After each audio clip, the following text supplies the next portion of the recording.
Welcome to Orioles on the Verge. This is Zach Spedden, joined as always by Bob Phelan and Nick Stevens. On tonight's episode, we're going to break down some recent promotions in the Orioles farm system. But first, Orioles on the Verge is brought to you by IQ Bar, our exclusive snack, hydration, and coffee sponsor. IQ Bar protein bars, IQ Mix hydration mixes, and IQ Joe mushroom coffees are the delicious, low-sugar, brain and body fuel you need to win your day. All IQ Bar products are packed with clean, delicious ingredients that keep you physically and mentally fit, like magnesium, lion's mane, and more. IQ Bar's plant protein bars are the smartest snack choice, with plenty of plant protein, tons of fiber, and no added sugar. IQ Mix is a zero sugar drink mix that hydrates with electrolytes, improves mood, and boosts clarity. IQ Joe is a mushroom coffee designed for mental clarity and packed with 200 milligrams of natural caffeine. Plus, it comes in 4 different flavors that will totally transform your morning routine. With over 25,000 five-star reviews and counting, more people than ever are fueling their busy lifestyles with IQ Bar's brain and body boosting mixes, hydration mixes, and mushroom coffees. Their ultimate sampler pack includes all free. IQ Bar has become part of my daily routines, whether it's starting my morning with IQ Joe, grabbing an IQ Bar, or IQ Mix to refuel or rehydrate after a hard workout. And right now, IQ Bar is offering our special podcast listeners 20% off all IQ Bar products, including the Ultimate Sampler Pack, plus free shipping. To get 20% off, text MLB to 64,000. Text MLB to 64,000. That's MLB to 64,000. Message and data rates may apply. See terms for details. Now, before we get started on the main topic of tonight's episode, we have to acknowledge what's going on in the major leagues right now. Colton Cowser with back-to-back walk-off home runs on consecutive days. The first time any Oriole has done this since Fred Lynn on May 10th and May 11th of 1985. Cowser, of course, hitting a walk-off home run in Game 1 of Sunday's doubleheader and then finishing Monday's game with a walk-off home run in extra innings against the Rays. So this has been fun to watch. I know the Orioles still have a long way to come. I know Cowser still has a long way to come this season to bounce back from his slow start, but it kind of has been fun to watch these last few games. Oh, it's been hair tearing, thrilling. It's been very frustrating until it's not. And hey, they're keeping us interested. I was ready to throw my hands up and say, let's do the episode where we, talk about the apocalypse, the cataclysm of this 2026 season and dig their graves. But luckily, struggling Tigers team came in and they took 2 of 3 from them. Game 2 in extremely exciting fashion. It's like, how can you lose to the Tigers in this first game of this doubleheader? And then all of a sudden, boom, we won. Excitement helped the loss in Game 2 of that doubleheader go down a little bit smoother. And then, if you're listening later, Monday, Memorial Day, the afternoon game, 13 innings of just back and forth, blow it, tie it, blow it, tie it, blow it, tie it, and then eventually win it. Does feel good, and it at least holds off. If they can just hold steady, continue to win series, kind of chip away at getting back to that 500 mark, then maybe you can really turn this thing around. But I will say one thing, that this team in 2026, and obviously it's a lot of different players than 2025, but new manager, new vet, and Pete Alonso, I feel like they're going a long way. And this team didn't have this grittiness, this fight, and the way they're able to bounce back and continue to fight through all adversity this season is admirable. Even if they're underperforming to get in that situation, it is nice to see they're never out of the game, or they're not quitting on a game at least. Yeah, it feels like obviously, hopefully they're not listening to a lot of the national conversations out there, but some other national podcasts as well. Orioles have been a hot topic of conversation, and the conversations have been critical, but in a lot of instances pretty fair, to be honest. But in other areas, specifically referencing like that Rates and Barrel podcast interview discussion they had was at sometime last week at this point. I appreciated DVR kind of coming in and kind of being the voice of reason at times that for certain points, because some of the things, Bridgeroli and even Eno were referencing in that episode. If you haven't listened to it, I go back and listen to even just that one episode. If you don't listen to their podcast, I think it's well worth a listen. But DVR coming in and kind of being a little more level-headed presence at times was definitely nice to hear that it's not all doom and gloom from the outside perspective, at least. But I will say, like, the fight they showed in that game today, I've been traveling. I didn't watch, but following along on social media, of course, my guy Colin Cowser with the two walk-off hits back to back, and I didn't watch either game. But to have a game like that at home against the best team in the American League, I think that's pretty telling. Now, you got to go out and I think win this series, but I think that was pretty awesome to see from this team moving forward. It's, I did say last week, it's easy to say, you look at the wild card standings and this team is only, right now, as of right now, days games aren't done yet, but as of right now, they're 2 games out of a wild card spot. You say, yeah, the rest of the AL East is kind of garbage. And you look at Tampa Bay's expected record, I think they're like, 4 or 5 games, depending on what you're looking at, 4 or 5 games over expected their win total right now. So maybe they're playing above their weight. Maybe they'll come back down to earth a little bit. But even with all that said, my big thing was this team hasn't proven that they could do the bare minimum to get to that striking point. But these last couple of days are showing a little something. Yes, against the Tigers, but still, you beat a bad team. You won the series. You take game 1 against Tampa Bay. Please continue to build on this over the next couple of days. Get to that point, and then when we get into June and July, let the craziness begin in this American League. It's gonna come down to the wire for every playoff spot, for every division title, I think, and it should add a fun little wrinkle to the trade deadline and the rest of the season. Some intensity for sure. And like you said, they gotta win. I feel like it feels like they have to win one of the next 2 games against Tampa Bay to really catapult themselves into just some momentum here finally. And I think more than anything, the clutch hitting, obviously awesome, especially from Cowser, who has had a rough go of it the last who knows how many months. But the starting pitching, that's where it's been nice to see. Kyle Bradish, his last 3 or 4 starts has been Kyle Bradish again.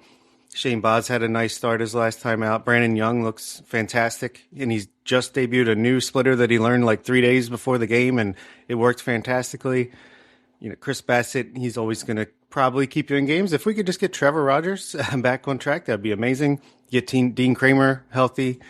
But you're starting to see some sunlight poking through the clouds a little bit after a nice weekend. Yeah, I don't want to get too far ahead of myself one way or the other, but I will say that Game 1 on Sunday reminded me of the 2023 and first half 2024 Orioles, where I'm watching the game and I'm thinking to myself, all right, they're taking good at bats and they're hitting the ball hard, but it's just not dropping. This used to be the litmus test for when the Orioles were behind. I knew they were going to come back because of those 2 factors. They're taking good at bats, they're hitting the ball hard, the ball's just not dropping. Give it time. Eventually, it's going to fall in their favor. And that was in the back of my head as I was watching the Game 1 on Sunday, but it's like, yeah, that's 3 years old now. I don't even know that applies anymore, but then sure enough, they end up winning that game. And by the way, the ball that Pete Alonso hit straight out to center field, that was a fly out. 9 times out of 10 at Camden Yards, it's a home run. It was just exceptionally cold and damp here in Baltimore this weekend. But if it had been a little bit warmer, even if it had been today, that ball would have been out. So they were hitting the ball hard in that game. I feel like he was in July. That's a 3-homer game, I feel like. But Yeah, so they were hitting the ball hard, and I thought that was really important to see. So I'm not ready to declare this team, improved and ready to bounce back, but certainly the last few days have been encouraging. And speaking of things that have been encouraging, maybe we go down the minor leagues. And on tonight's episode, we're going to break down some recent promotions that have happened in the Orioles farm system. We have to start with Joseph Dirawa, who got the bump up from Frederick to Chesapeake at the beginning of last week, and he made his debut in Chesapeake on Friday going against the Somerset Patriots, the Double-A affiliate of the Yankees, and he picked up right where he had left off in High A by striking out 10 batters in 5 1/3 innings against Somerset. Now, if you've been listening to this show recently, you know that we've been pushing for Dirawa to get that promotion up from High A to Double-A, and he showed why in that first outing. Really good stuff, working efficiently, and piling up strikeouts at this point in the season. So I think that the numbers speak for themselves, but Nick, I'll start with you here. What were your thoughts about his debut in Double-A? You look at that night, it was 50 degrees, rainy. terrible weather for a late May Double-A debut, and he just recently in High A was hit in the face with the ball, so still battered and bruised from that. But so my expectations were honestly a little bit tempered for this first Double-A start, but then Jiro showed why he might be just a little bit different. Took a no hitter there into the fifth inning. He struck out the first batter he faced looking. I think he struck out two in the first inning. Then he struck out the side, all swinging in the second inning. Took the no hitter into the fifth inning, gave up a single, I think. And then things did unravel a bit in the sixth inning, but I mean, the inning started off with an error. And then some, again, weather maybe playing a little bit of a factor. Also, maybe, Double-A defense, not the strongest defense behind him, not ideal. So it wasn't like he started giving up a bunch of hard hits and home runs or walking guys. He was still strong. It just unraveled a bit as a team there for the Bay Sox. But overall, like, I'm looking at 10 strikeouts and no walks in your first Double-A outing in that terrible weather. 14 total whiffs. I'll take it. I don't think you could have asked for much more. And I've said this before about his high performance. It's like same thing with like Caden Hunter, who we'll talk about in a moment, and what he's doing in low A.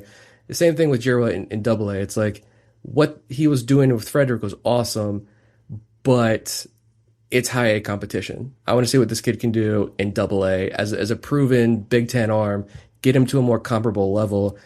And it's just one start, but man, it's when you take his college profile, when you take the growth that he's shown, when you take the improvements in some of his stuff that we've seen, and now you see him carry that over into the Double-A level already, it's hard not to be pretty excited there. And honestly, I think Jiro's on a path where, and it was also a bad night for the hitters as far as weather's concerned. So it's going to get warmer. They're going to get a book on him.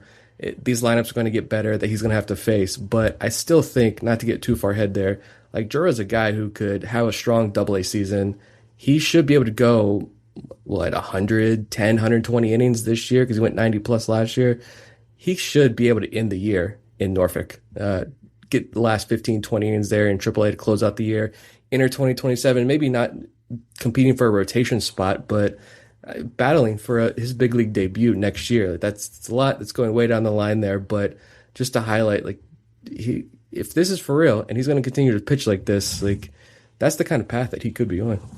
Yeah, the Trey Gibson path, basically. Yeah, he's incredible. He looks incredible. And that Somerset lineup was no joke. I think they're one of the better lineups in the Eastern League. And yeah, he gave up, I think it was one hard hit ball the whole game. And yeah, there was an error and there was another ball that could have easily been called an error and none of the runs would have been earned, but is what it is. 10 strikeouts to 0 walks in 5+ innings. I mean, in your Double-A debut, and fantastic stuff.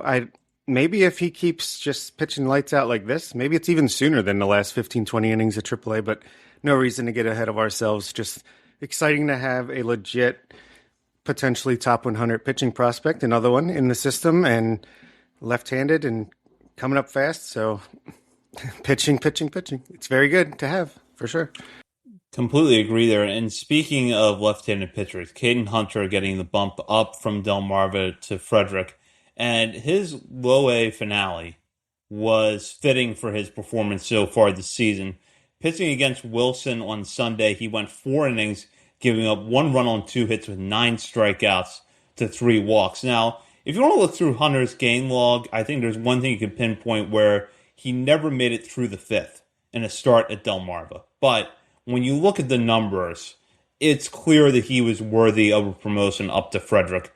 40 strikeouts against 12 walks and 23 innings pitched to go to 1.17 ERA. And for those that maybe have not followed Hunter to this point, he's a 6th-round pick in last year's draft out of USC. And when he came off the IL a few weeks ago at Delmarva, we had pinpointed him as a guy that you used to have your eyes on, but I don't know that any of us really saw him getting off to this kind of start and getting to Frederick as quickly as he did. Yet, you go back to last week, we knew that Jiro was going up from Frederick to Chesapeake.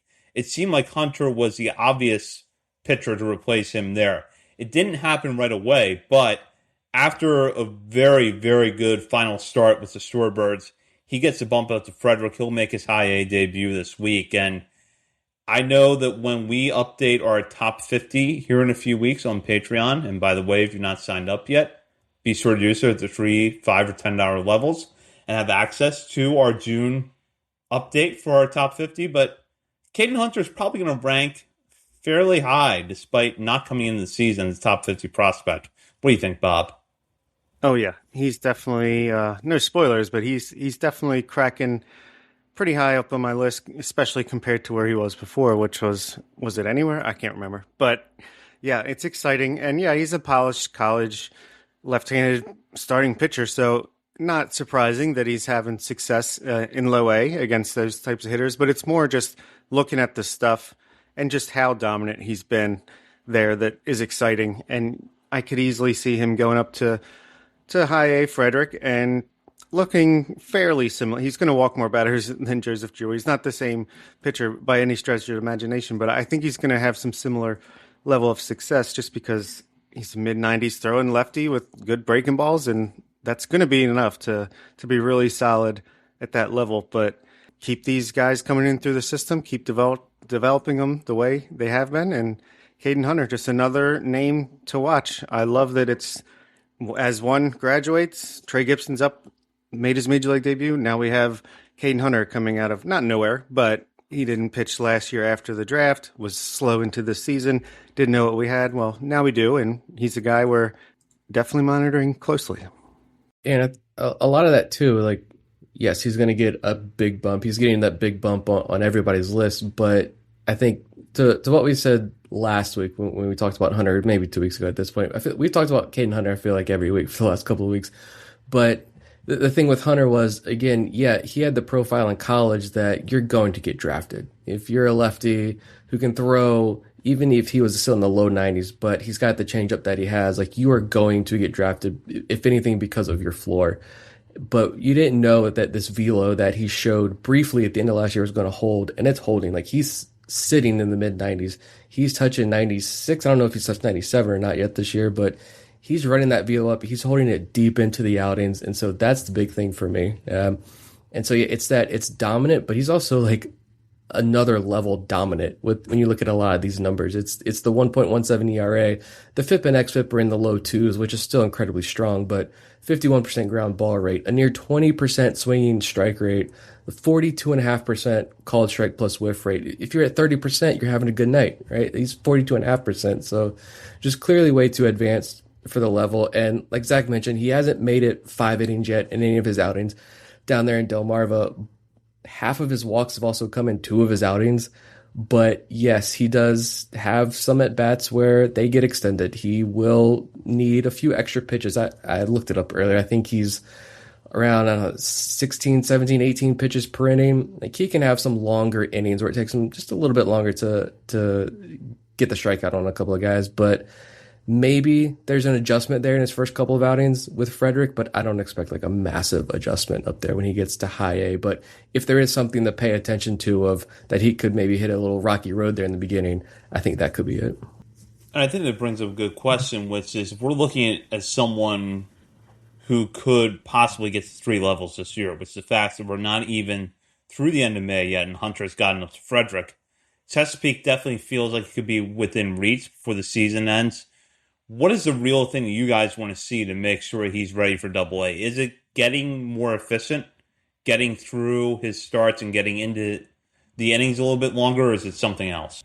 For me, I'd just like to see him start going 5 innings pretty consistently. I think just, if the raw numbers aren't that great, because another guy who we'll talk about later tonight, Kiefer Lord, like his surface level numbers are like look okay, but if you look beyond it, it's like his FIP is like way lower than his ERA at both levels he's pitched at. He's been much better than the results have really shown so far. But yeah, with Caden Hunter, same thing. If his results aren't amazing, but the metrics in the outings are nice and he's getting close to the 5th inning, then yeah, that's what you want to see.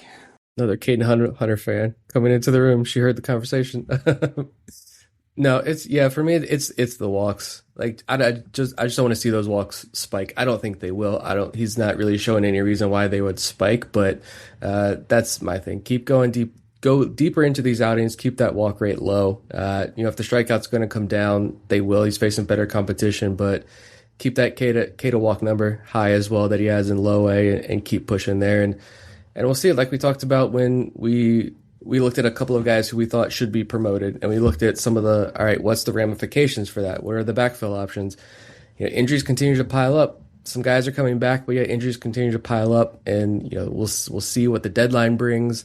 So it's hard to see for a lot of these guys, especially in the lower levels, exactly how high they could climb. But yeah, it's with Caden Hunter. I'm glad he finally got the call up. There are some other guys in high A who should move up to double A at this point that we probably won't talk about tonight, but at least we got one in Caden Hunter to move up from the lower levels up a level. Just need some healthy arms in Delmarva, then some guys can start moving up. And talking about players that made the jump up to Delmarva, Elvin Garcia, after a phenomenal run in the FCL, 12 games down there, he went 14 for 38 to plate, which is good for a 368 batting average to go along with the 850 OPS.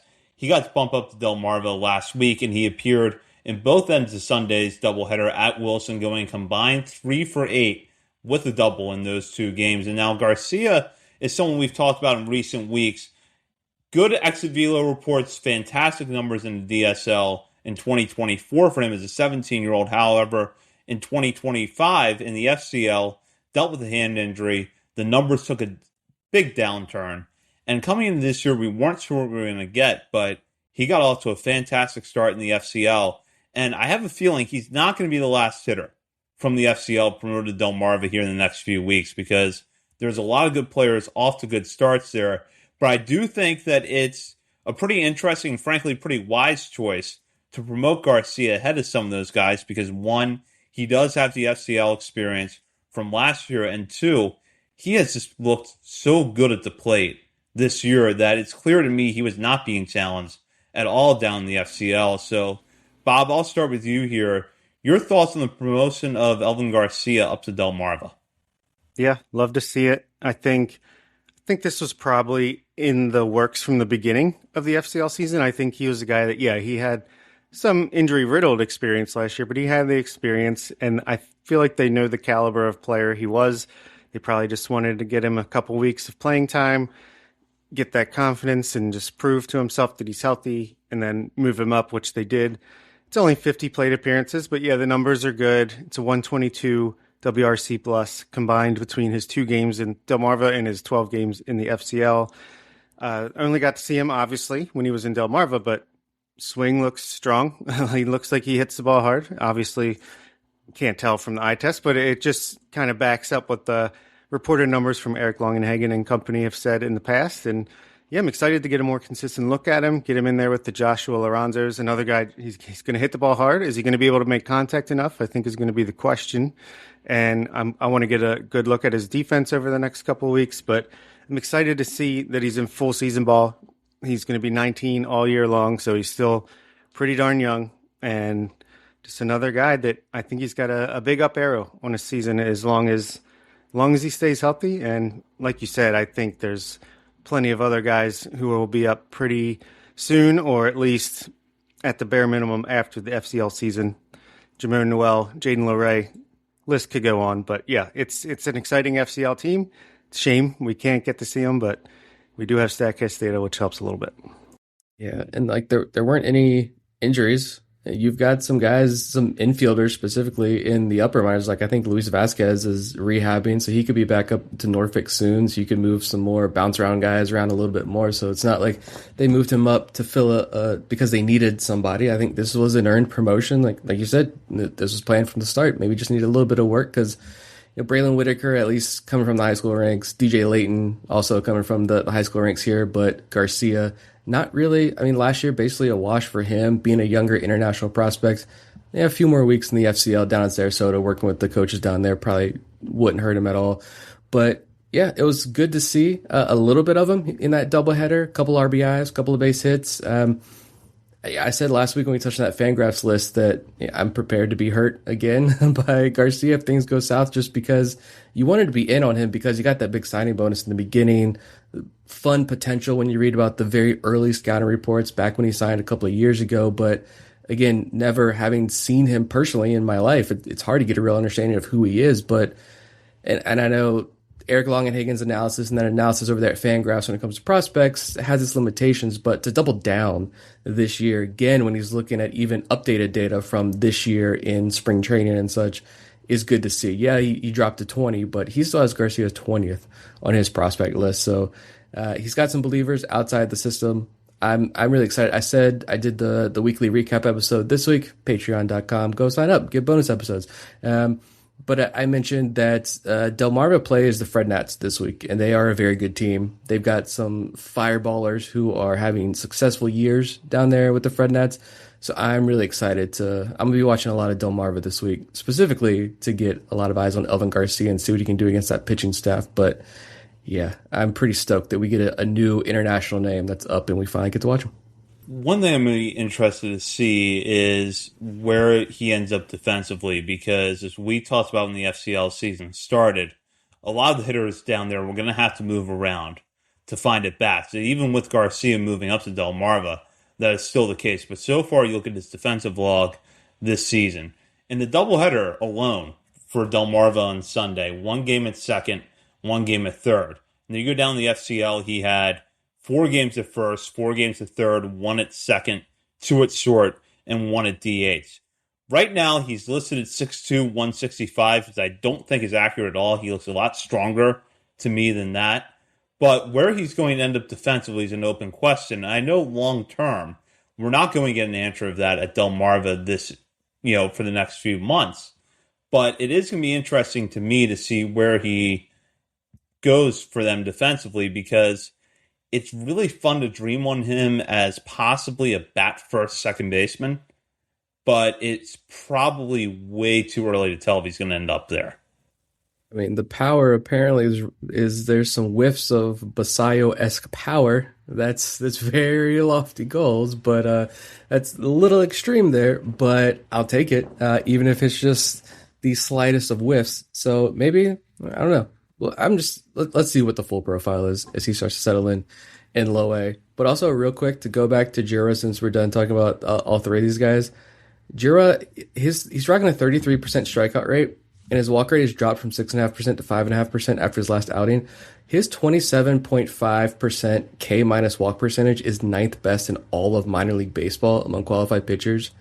He has the 10th best batting average against in all of minor league baseball, and he is top 15 in all of minor league baseball, not including complex league pitchers, in swinging strike rate. So Jira on a whole nother level just among all pitchers in minor league baseball. Caden Hunter not far behind in some of those metrics as well. This entire group, I'm glad we're finally seeing a nice fun group of prospects being promoted and have some new things to discuss here on the minor league front. Yeah, 2025 draft looking to be a home run, at least less than a year in. Yeah, I think those numbers are cool for Jira because, we knew he was the command guy, so it's not just all not walking guys. Clearly, the stuff is playing up when you're talking about just plain old whiff numbers and K to walk ratio, so that's cool to see. And as far as Elvin Garcia, I feel like in the back of my head, he's going to be like an Anderson De Los Santos kind of guy where he's going to eventually get too big to be considered up the middle. But hopefully he can be a better defender than De Los Santos at third base and not be limited to first base. I think that will go a long way to see what his future ceiling ultimately is. Yeah, we'll definitely see how that's going to turn out here in the next few weeks. And with that, we will head into our final segment, Last Call, brought to you by Checker Spot Brewing. And if you hear that sound, you know that I've got a special announcement here about Checker Spot. On June 13th, they're going to be celebrating their 8th anniversary. Be sure to check them out at 1421 Ridgely Street. That day will be open from 12 to 10 with live music and a whole lot more. And even outside their 8th anniversary event, they've got a lot going on. They're open 7 days a week, and they're the perfect place to get a pre- or post-game drink this season. But if you don't have tickets to the game or the Orioles are out of town, you get over there to watch the game because they've got plenty of good TVs as well as good food and drink. So be sure to check them out. Checker Spot Brewing, soon to be celebrating their 8th anniversary at 1421 Ridgely Street in South Baltimore. And for this final segment, we'll shout out players outside the top 30 portion of our top 50 list for something they've done recently, whether it's been a good game, a good week, or just something interesting in their stat line that we want to point out. I'm going to start with Bob this week, who has a guy that has been inside of our top 30 a lot over the years, but just not in the last year or so as this hitter. Yeah, I want to mention Judd Fabian in part because he just deserves it after bouncing back strongly from his not so great second half, which was concurrent with his injury and also the birth of a baby. So wash that away. At least he proved the theory right that that's what was wrong because he's right back to where he was, if not better. Also because I think we're getting pretty close to Judd Fabian should be making his major league debut with the Orioles relatively soon, if not because of his own merit, but because Reed Trimble's hurt again, so he's not an option. Tyler O'Neill is not good. Like, it's just, he was brought in here to be a master of left-handed pitching. He hasn't done that whatsoever. Of course, he's been hurt last year. He's sporting like a 170, 180 something batting average and a 500 OPS this year in a little more time than he had last year. So it's just not working out. At some point, you either got to, I don't know, hope that he gets hurt again or try to trade him in a salary dump. I don't think that's going to work. Maybe you have to DFA him. I don't think they would do that until next year, as we talked about in a recent episode. But man, it's just getting bleaker and bleaker, it feels like, the more he plays. And Fabian, for his part, he got off to a slow start where he was striking out a ton as usual. But since about 3-4 weeks into the season, April 18th, until this past week's ball concluded, he's actually batting .246 with a 782 OPS, a 12.2% walk rate, and only a 28.2 strikeout rate. Yeah, that's high for a normal player, but for Judd Fabian over an extended period of time, that's pretty darn good. 114 at bats, 131 plate appearances. In that time, he's got a double, 7 home runs. Let's see, what was the other thing? 193 ISO, and obviously he can play a good outfield, has a strong arm. So just plenty of reasons to give him a shot. If just say O'Neill gets hurt and they bring up Fabian, it's not asking much to be an improvement over the production that O'Neill was giving you. So would be nice to see. How many people who haven't watched Judd Fabian and don't really know that much about him, if they saw him play defense, how many people would just be like, I don't care if he strikes out 40% of the time, get Tyler O'Neill off the roster, and I just want to see Judd Fabian play defense. Maybe that's what they're scared of. Fans will storm the warehouse if they send it back down compared to what the defense they've been running out there of late. But yeah, absolutely. And my pitcher, on the other hand, is going to be Evan Yates, who, again, got off to a slow start. First 2 or 3 starts of the year were not particularly great. But again, since the past month or so, April 28th to his last start this past week, he has 26 1/3 innings pitched with a 3.08 ERA, 23 strikeouts to only 7 walks. It's good for a 339 FIP. It's a 14.5 K to walk rate, 188 batting average against. So just really cool to see Evan Yates, 20-round draft pick in 2024 draft. I think he was one of the guys we said we could see having a nice tick-up year in 2026. He's still only 23 years old, so still pretty young for a guy that I feel like the Orioles usually get a little bit older pitchers out of the draft as like a market fallacy or trying to, moneyball it. And I just think Evan Yates is a little bit slept on because there are, as we've said a million times, a ton of interesting pitchers in this system. And I would say he's one of them. And he didn't pitch his final year at Cal State Fullerton. So last year was really his first full year, and it was solid. So love to see him going. I'm going to go with my pitcher first, and I'll go with the 20th round pick the following year, Connor Gear. Trying to find some new guys to talk about here for my list that we haven't talked about maybe at all this year or not that much. But Connor Gear, he's coming off, again, 20th round pick last year, making his pro debut this year, didn't pitch after being drafted. But he went a career high 4.1 innings last week in his start, 2 hits allowed, no runs, 3 walks, 5 strikeouts. He has 5 strikeouts in each of his last 3 outings.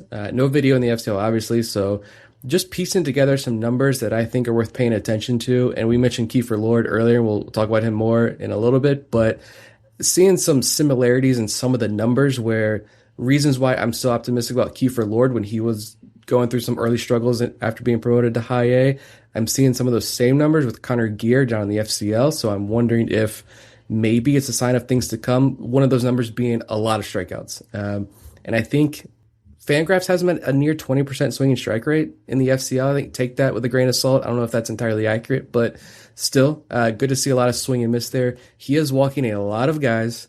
There's no denying that. But given what we know about him, he's not out there. He's not one of these younger, like international arms who's throwing 100 miles an hour every pitch and just wild and has no idea where it's going.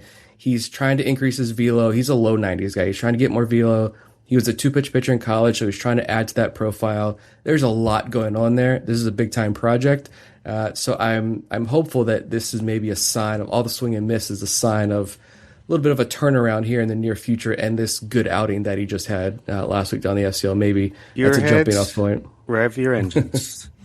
That would be nice. Get that going early. And my hitter, I'm just going to stick in the FCL, talking about catchers, Miguel Rodriguez, just to shout him out. I didn't think there was a ton to pick from last week in this segment. So this week in this segment. But Miguel Rodriguez, he went, I lost the numbers there. Here we go. So he's rehabbing in the FCL, but he had 4 hits last week, but 3 of those 4 hits were doubles.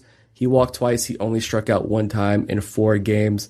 So the numbers, they are what they are on a rehab stint. And remember, he fractured his ankle very, very early in the season last year with Delmarva, so he missed the full year.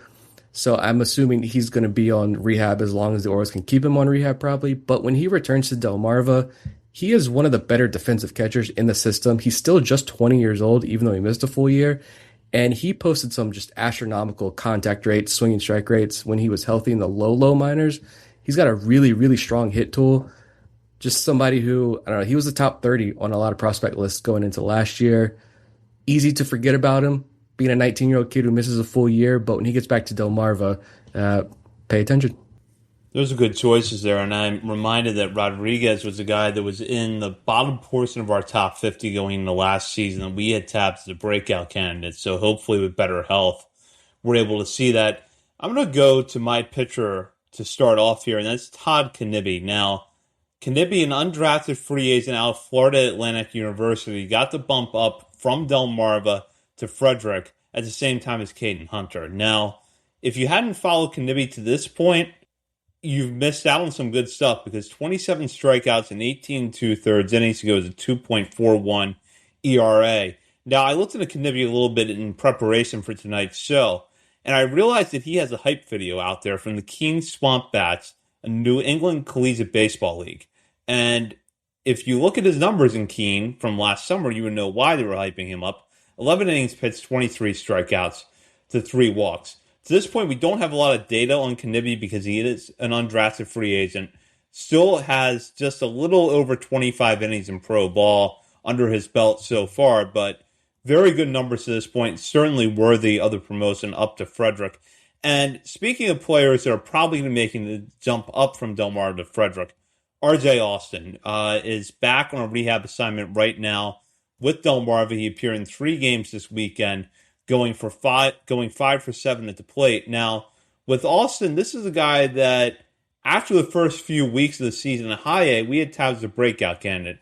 As a reminder, a 3rd-round pick out of Vanderbilt with a strong utility profile and off-the-charts grades about his makeup in Austin. But some questions about how the hit tool was going to play in pro ball. He gotten off to a really good start through 14 games at Frederick, went on the IL. He's working his way back now. He was a back-end top 50 prospect for us when we did our May update. And now that we know he's going to be healthy, hopefully back in Frederick soon, I expect he's going to at least hold his ground there. Yeah, I'm excited to see what he can do. He was hot right before he went on the injury list, too. So that sucked to see. But yeah, former Gold Glove winner down there in college, played multiple positions. Frederick needs some more bats. Injuries piling up there, but yeah, I think RJ Austin could be a second half stud in the system. Totally agree. And with that, that does it for this episode. We will be back later on this week to break down the group of players that are going to be Rule 5 eligible this offseason and figure out how many of them are making cases to be protected in the 40-man and what the Orioles are going to do with those that aren't In the meantime, you can check out our many social media channels, including Facebook, Instagram, Threads, X, TikTok, YouTube, Blue Sky, and Twitch. We're also over at Substack, Orioles and the Verge.substack.com. And while you're browsing around the internet, be sure to head over to Patreon, sign up to become a member of our community today. You can join to the $3, $5, or $10 levels and have access to bonus weekly episodes from Bob, Nick, and myself, as well as monthly updates to our top 50 list and patron-exclusive channels within our Discord community. So be sure to check that out at patreon.com. For Bob Phelan and Nick Stevens, this is Zach Speding listening to Orioles on the Verge, part of the Believe Podcast Network.